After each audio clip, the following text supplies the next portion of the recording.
Tab Talks presents Internet Addiction.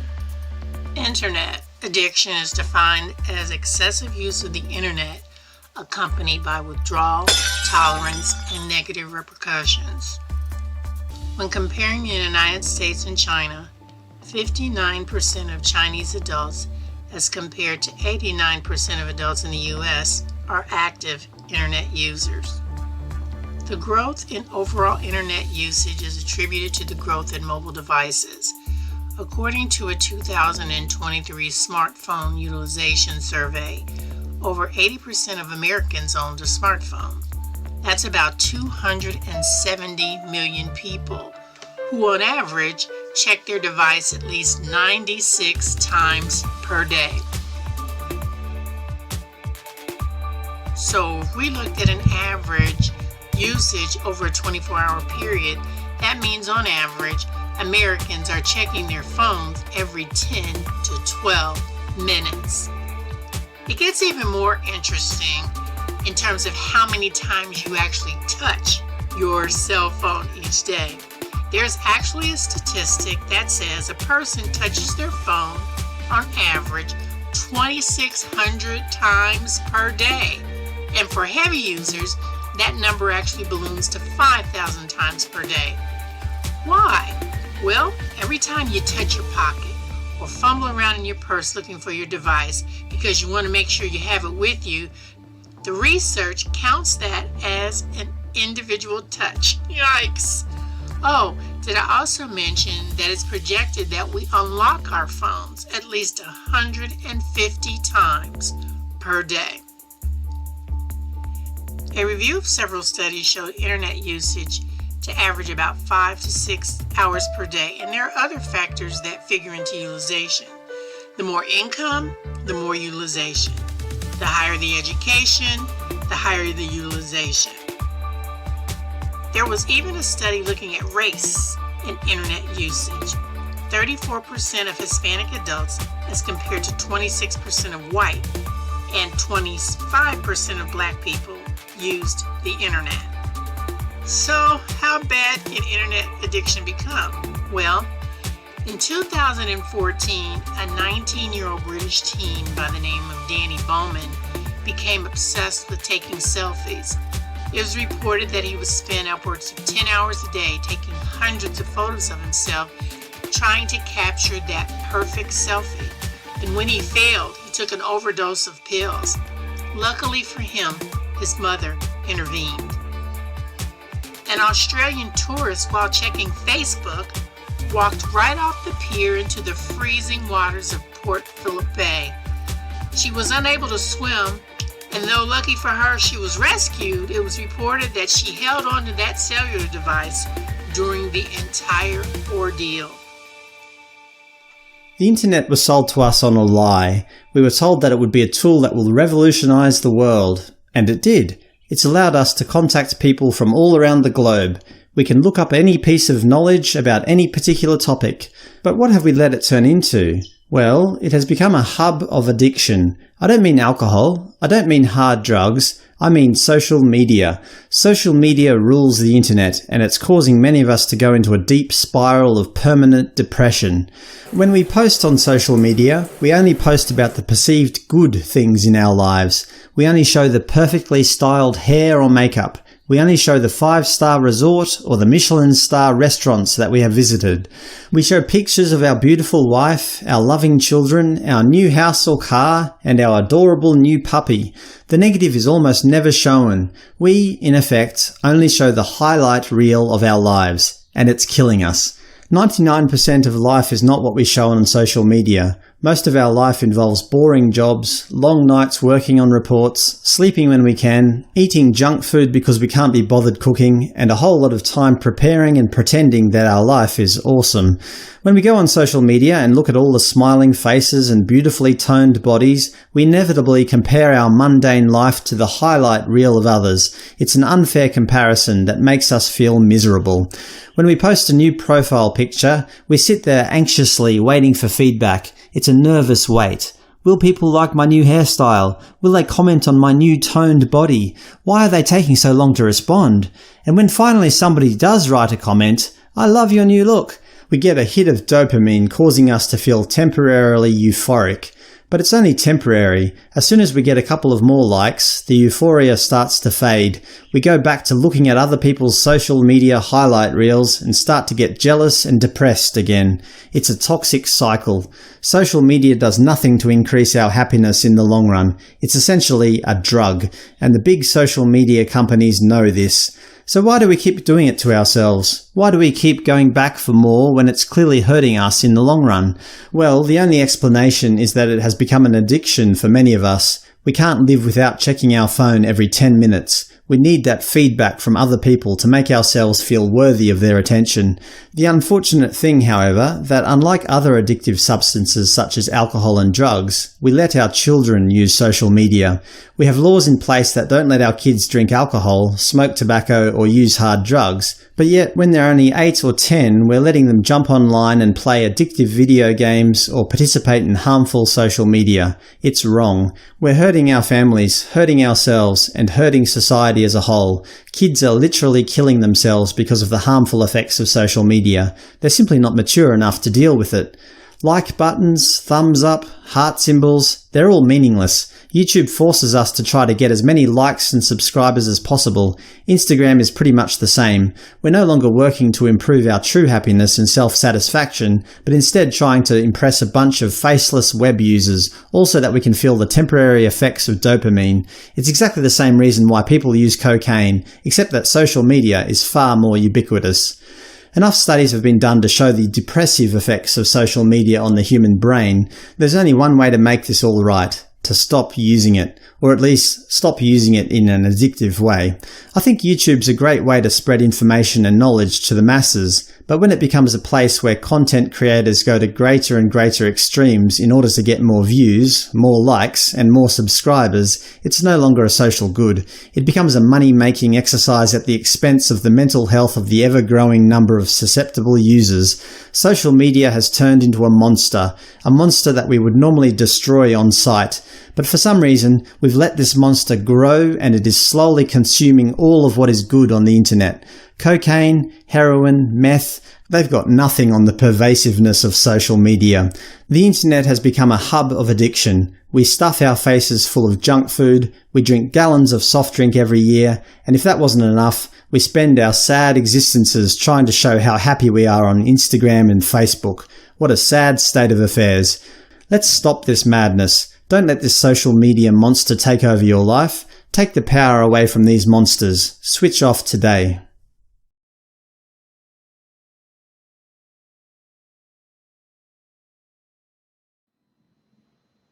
My name is Sam Vaknin. I'm the author of Malignant Self-Love, Narcissism Revisited. To the narcissist, the internet is an alluring and irresistible combination of playground and hunting grounds. It is a gathering place of numerous potential sources of narcissistic supply of attention. It is a world where false identities are common, and mind games the bon ton. It is also beyond the reach of the law, beyond the pale of social norms, and beyond the strictures of civilized conduct. In other words, as far as the narcissist is concerned, it's true paradise. The somatic narcissist finds cybersex and cyber relationships aplenty. The cerebral narcissist claims false accomplishments. He fakes skills, erudition, and talents. Both these types of narcissists, the somatic and the cerebral, even when they are minimally communicative, end up at the instantly gratifying epicenter of a cult of fans, followers, stalkers, erotomaniacs, denigrators, and plain nuts. The constant attention and attendant quasi-celebrity feed and sustain the grandiose fantasies and the inflated self-image of the narcissist. So in a way, the internet is an extension of the real-life narcissistic pathological space, the narcissist milieu and environment, offline. But the internet is without the risks, the injuries, the disappointments, and the hurt that is common in reality. In the virtual universe of the web, The narcissist vanishes and reappears with ease. He often adopts a myriad aliases and nicknames and handles. The narcissist fends off criticism, abuse, disagreement, and disapproval effectively and in real time by merely not being there anymore. At the same time, he preserves the precarious balance of his infantile personality by reappearing or by pretending to be someone else. Narcissists are therefore prone to internet addiction. It fulfills many of their emotional needs. The internet, of course, has positive characteristics, but unfortunately they are largely lost on the narcissist. He is not keen on expanding his horizons, on fostering true relationships with others, on getting in real contact with people. The narcissist is forever the provincial in the internet because he filters everything through the narrow lens of his addiction to narcissistic supply. He measures others on the internet, he idealizes them or devalues them according to one criterion only: how useful they are at being sources of narcissistic supply. Can they be such sources or not? The internet is an egalitarian medium. People on the internet are judged by the consistency, the quality of their contributions, not by the content or bombast of their claims. But the narcissist is driven to distracting discomfiture by a lack of clear and commonly accepted hierarchy, with himself, of course, at the pinnacle. So the internet, this anarchic and democratic medium, also discomforts the narcissist, makes him feel ill at ease. So what the narcissist tries to do, he fervently and aggressively tries to impose the natural order with the narcissist at the top, either by monopolizing the discussion, monopolizing the interaction, or if this strategy fails, by becoming a major disruptive influence. But the internet may also be the closest that the narcissist gets to psychodynamic therapy.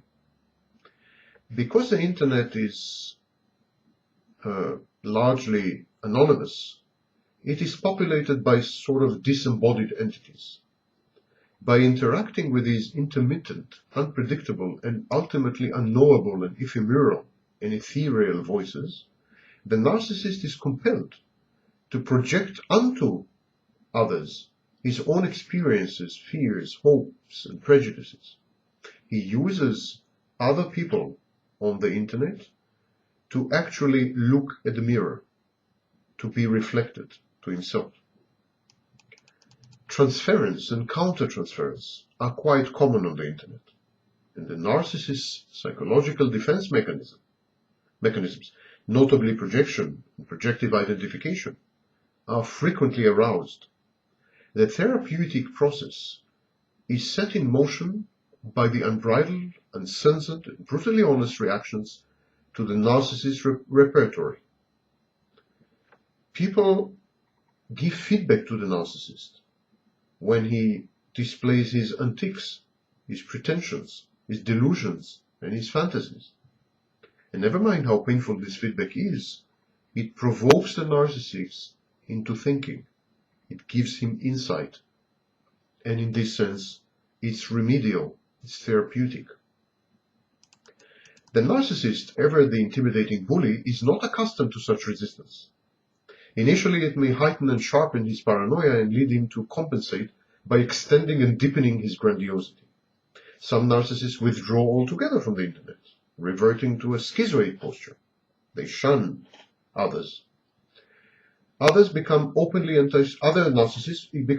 antisocial, and they seek to subvert, to sabotage, and to destroy the online sources of their frustration. A few narcissists retreat and confine themselves to the company of adoring sycophants and unquestioning groupies. But a long exposure to the culture of the net, which is irreverent, skeptical, and populist, usually exerts a beneficial effect even on the staunchest and most rigid narcissist. Far less convinced of their own superiority and infallibility, having been exposed to the internet, Some online narcissists mellow and begin hesitantly to listen to others, to actually collaborate with them. Ultimately, most narcissists, those who are not schizoid and those who don't shun social contact, most narcissists tire of the virtual reality that is cyberspace. The typical narcissist needs tangible narcissistic supply. He needs to look them in the eye. He needs to press the flesh. He craves attention from real, live people, flesh and blood. He strives to see in their eyes their admiration and adulation, the awe and fear that he inspires, the approval and affirmation that he elicits. All this is not forthcoming from the internet. There is no substitute to human contact, even for the narcissist. Many narcissists try to carry online relationships they nurtured into their logical extension. So they try to conclude them and consummate them offline. They try to meet the people they've interacted with on the net. Other narcissists burst upon the cyber scene intermittently, vanishing for long months, only to dive back in and reappear, reinvigorated, and then to disappear again. Reality beckons, and few narcissists can resist the siren call of offline. They are therefore not true netizens. They are fly-by-night creatures.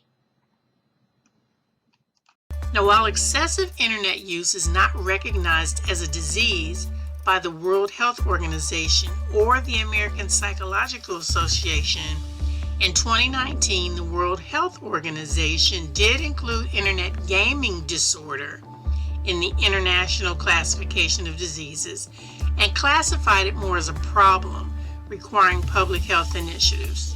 Conversely, China has labeled internet addiction as a mental disorder, and for the past decade, Chinese parents have been sending their children to boot camps to deprogram what they believe to be internet addiction. And what happened in these camps will shock you. There's one case under investigation where a 15-year-old boy died after just 24 hours at the camp. He had been sent there by his parents to be cured of excessive internet usage, and it was reported that the teen was beaten. There are other reports of these rehab camps using drugs, sleep deprivation, tasers, and shock therapy. And these camps apparently were approved by the Chinese government. Now, since 2006, electric shock therapy was used as a method to treat internet addiction, but it was banned in 2009. But regrettably, there are still widespread reports that these treatments are still being used. Hello Internet, today we're gonna talk about the 3 reasons why TikTok is so addictive. It would be a good idea to understand why this algorithm, why TikTok is so valuable. And so I did spend some time in this video and this video to basically talk about the valuable assets will be its algorithm, but today I'm gonna elaborate on the 3 reasons why its algorithm or the business model itself is actually very good. Also, I talk about things that analysts don't talk about, so if you don't want to miss this kind of topics, remember to subscribe to me and ring that bell. Now, the very first reason it will be somewhat unsettling to people because it's actually very China specific. And in order to have a very good recommendation algorithm, you need to have good quality training data. You have to have massive amount of data that keeps on doing all those kind of personalization. And what you have to do in an algorithm is to actually have those data that's identifying the elements within the same video, because you and I can like the same video for a very different reason. I might like it for the reasons, for the tone, maybe for the voice, but you may like it for the color and everything because of the lighting. You have to have those kinds of identification of what's going on with it behind the video. With those elements presented, then the algorithm can actually separate us even though we like the same video. So this kind of identification is very important, and you have to have people labeling the data. But in the West, to do this kind of labor-intensive data labeling is so expensive because of labor, the minimum wage is so expensive. So it's often outsourced to other developing countries, developing nations. But English may not be their first language. That's also gonna be a problem. But when it comes to China, the data labeling side is actually, because everything is within the same language, so there's no language barrier, the error rate is reduced to almost zero, and the labor is cheap when it comes to data labeling. They can go to rural area, because rural area they have really not many job opportunities, and now this is a great job opportunities, even though they pay actually quite a meager amount compared to the cities. And again, when it comes to the unethical ones, you may have hundreds of people getting paid really little and cramming into the same warehouse to do all this data labeling work, and it's somewhat like a modern sweatshop. Now, I'm not saying that the parent company of TikTok, which is ByteDance, is doing this because they may have good treatment and things like that, but basically what you have to understand is data is cheap in China, and there's massive amount of data in China, and that is why when it comes to all kinds of machine learning, data is the advantage for China. So this is the reason number one why TikTok has its advantage, because it's China specific. It has all kinds of training data labeling that's enabled within China. Now, when it comes to the second reason though, it's even more unsettling. What you have to understand is privacy is not a concern in China. It's not like there's privacy law, and even if there is privacy law, like most companies actually don't respect it. You see, there are countless articles about how TikTok's algorithm is actually violating the privacy when it comes to the West. TikTok doesn't just collect your user information or just your what videos you like and where you commented. It also has asked basically your phone specifications, so somehow you can be triangulated to who you are. You can be fingerprinted in a sense based on the specification. There were also cases where the algorithm would access to your clipboard every 10 seconds, even when TikTok is running on the background. That means even when you're using Gmail, even when you're using other apps, as long as you have something copied in the clipboard, then TikTok would know about what you copied, then TikTok would know what you're likely to copy, and kind of triangulate personalization in that sense. This is a big problem in the West, but it is not a problem in China, and so that is how it's trained its algorithm to such a massive, such a strong opponent to the West, because the West could not compete with privacy lawless kind of algorithm. Now, obviously, TikTok has already rolled back some of its misconduct in a sense when it comes to the West, but still, that already paved the way of how TikTok's algorithm becomes so good. So the first two reasons that I mentioned about, really unsettling, China specific. In the West, we may not be able to compete, but the third is also very important. When it comes to the third, it's nothing about the algorithm, even though it helps, but it's the business model. You see, outside of TikTok, never has it been so easy to create a viral content. No matter which platform you go to, even if it's Instagram, Facebook, YouTube, even Vine back in the days, every single content as a creator, you have to think about how do you go viral. But TikTok made that easy, because TikTok makes it so easy to reuse someone else's music, to reuse someone else's sound effects, to reuse a lot of the content that someone else uses. So when they are finding something that's trending, maybe it's because of a music or certain dances, then they recommend it to you, and then you can actually create the same viral content so easily. It makes everyone to be able to create a viral video, and this is their core business model, to help everyone become so viral and to make everyone such a popular star, a TikTok star. You don't have to spend all the energy to think about what's gonna be viral, because what you're creating right now is already going to be viral, because you're creating what's already popular. This business model, aided by the technology, aided by the algorithm, is why TikTok is so addictive. So these are the three reasons why I think TikTok is so addictive.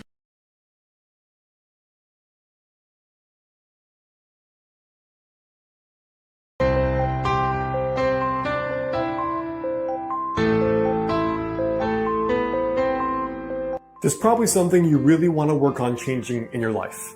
But when you go to YouTube and you type in how to change your life, you've probably watched one of my videos and then watched 2 or 3 hours of other people's videos on the internet as well. And all this time, at the end of the day, you thought you were doing something productive to change your life. but all you did was fill your mind with more ideas. Well, in this video, I want to talk about how you can actually specifically stop wasting time on the internet to get things done in your life where it matters.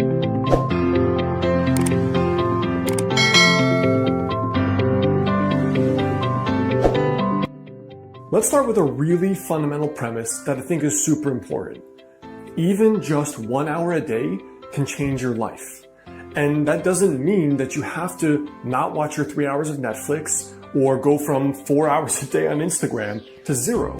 It just means 1 hour. There's a story here I tell so many times about Earl Nightingale, where he passed a bunch of steel workers during the Great Depression. And they were all at this point unemployed, even though they had a skill. And they were sitting there on their lunch break every day, complaining that they're out of work, sitting around all together, trying to find some new work. And Earl went home and he was thinking, all these guys, when they came home every day after work, what were they doing? Because if they had dedicated even 1 hour a day over the last 10 years, each one of them could have become an open heart surgeon in that free time. And it wasn't sacrificing all of their free time. So for you, the 1 hour a day difference could mean becoming a YouTuber, or writing the book you always wanted, finding that dream person, or getting your beach body and keeping your beach body. It doesn't take that much to really change the direction of your life, but it does take discipline. So having set that aside, because I think that's really important, that philosophy, there are two primary things that I use. The first is a piece of technology called the Self-Control app. Now, there are a lot of different resources on the internet that are similar to self-control, and there are apps on your phone, there are computer apps, but for me, I just use the Self-Control app, and I block all social media, all news, and any other thing that I would regularly check as just an ADD work break. So the second I sit down, I'm sitting down not only with a physical timer in my desk, but also I've already blocked all the places that I normally want to check. So I'm setting a system, but I'm also having accountability to make sure that I don't do anything. Now, the second strategy I use is the hog wild strategy. You might have seen my video on the 3-second rule, which is basically when you don't want to do something, just count from 3 to 2 to 1 and force yourself up out of your chair and just go beast mode, just to go do anything. Force yourself in this massive burst of energy. Well, for me, the hog wild strategy is if I really don't want to do something, I set a timer for an hour and I tell myself, I'm going to go hard at this for an hour. And every time I don't want to be doing what I'm doing, I'm just going to remind myself, I just have to use this work until that timer's done. So once that timer's done, my work is done. I don't have to feel guilty. I don't have to feel bad. I don't have to do anything. For 1 hour, when that timer's going, I work. And when it's done, I can go do whatever the hell I want. So it really doesn't take much to change your life, but it does take being deliberate and it does take discipline. And for me, those two strategies, using some technology as well as using a smart strategy, has been really monumental for me to not use the internet. And honestly, if you think about the old days, how did people get so much shit done? Well, if you're sitting in a cabin with a candle and a book, what else are you going to do? Ultimately, the best hack is not being around technology at all. So if you want to get the deep work done, put all of that aside or leave it in your car and then have a quiet, focused spot for a period of time. I hope that helps. I know none of that's really rocket science, but if you do it, you're going to see that it probably works for you too.